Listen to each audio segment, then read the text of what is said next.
your guide to everything that's happening at 1600 Pennsylvania Avenue. Welcome to the West Wing Week, your guide to everything that's happening at 1600 Pennsylvania Avenue.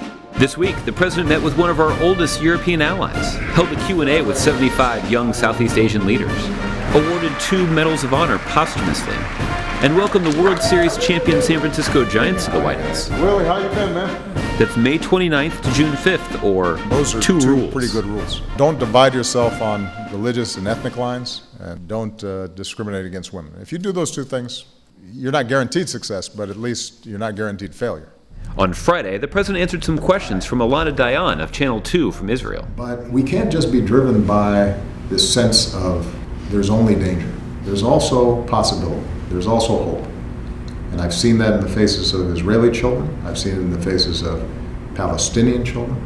On Monday, the President kicked off the week with Dutch royalty, welcoming Their Majesties King Willem-Alexander and Queen Maxima of the Netherlands for a meeting in the Oval Office. The main reason for our visit, obviously, was to thank the United States for what you've done for us 70 years ago.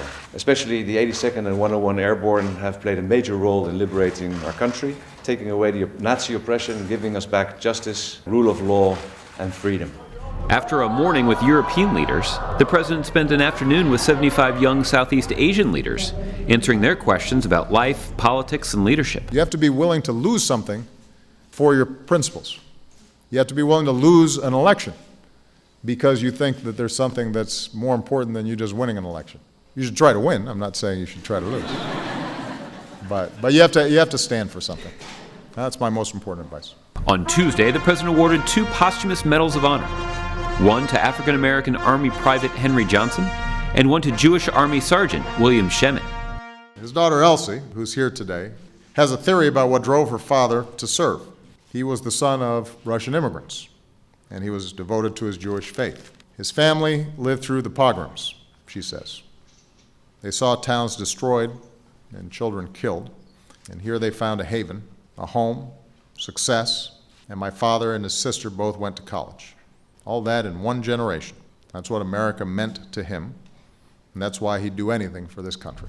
On Wednesday, the President sat down with a voice you might recognize from the radio. I sound like this in the Oval Office. Kai Risdall from NPR's Marketplace. If we want to solve something like climate change, which is one of my highest priorities, then I've got to be able to get into places like Malaysia and say to them, this is in your interest. What leverage do I have to get them to stop deforestation? Well, part of the leverage is if I'm in a trade relationship with them that allows me to raise standards, now they have to start thinking about how quick they're chopping down their forests. And then, because one interview wasn't enough, the President answered questions from 5 television reporters from Dallas, El Paso, San Diego, Seattle, and Sacramento. Well, thank you. How about you? And I, Josh Earnest, held a briefing of sorts with high school students from New Jersey who wrote us a letter because their classroom watches West Wing Week every single Monday. Look, loyal viewers, you're famous. On Thursday, the President spent some time with Giants. Got that championship experience.